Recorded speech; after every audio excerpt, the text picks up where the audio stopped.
My name is Cameron Arani, and I'm an operating room nurse at the Hospital for Sick Children.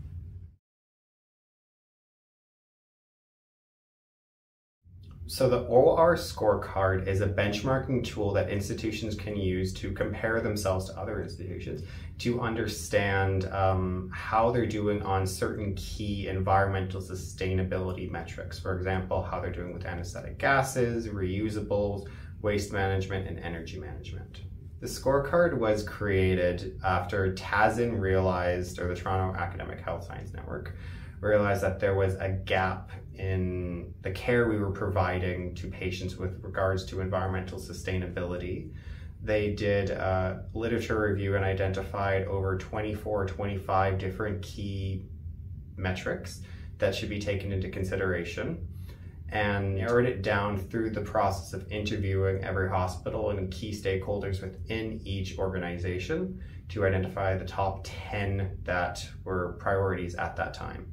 The main reason why an organization would fill out the scorecard is if they want to better understand how they compare to similar organizations, such as pediatric hospitals comparing themselves to other pediatric hospitals, or to understand what the first step should be for their organization in becoming environmentally sustainable or more conscious of their environmental impact.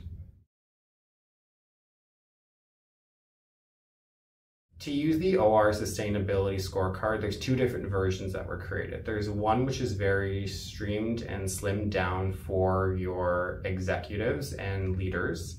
And then you have one that has a little bit more customization and explanation for why you scored on different criteria. It's split between scoring of red, amber, and green, where red means you have not met the sustainability criteria. Amber means you're semi there, you're working towards the process, you've made some progress, but there's still room to grow. And green means you're a leader in the specific field, you're doing what you should be doing, and try to pass on this knowledge to other organizations that are struggling. When filling out the scorecard, it's often best to have a green team with many different representatives from nursing, surgery, anesthesia, attendance, education, leadership.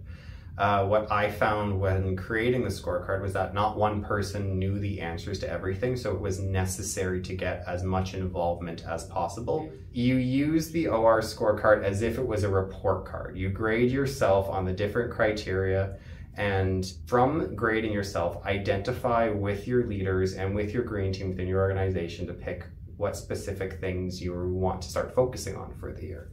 Many organizations often struggle with prioritization and understanding what should be the focus for that year, and the scorecard is an excellent way to make your first steps.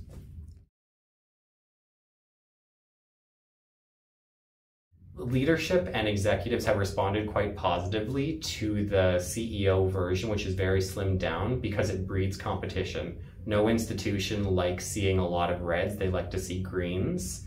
So once they've realized that they're not actually leaders in the world, they put that top-down pressure that many organizations are lacking. Within the TASN network, many of our institutions actually were not scoring the greatest. Majority of them scored in red or amber.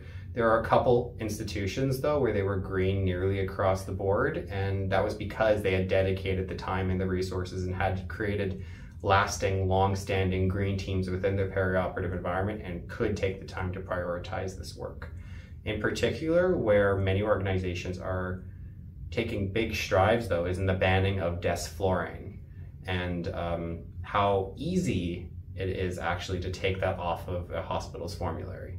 Where hospitals really struggle though is in the energy management section, where you need to balance infrastructure constraints with environmental sustainability, and the struggle that is creating LED setback programs and HVAC heat reclamation systems in institutions that are struggling with funding from the government.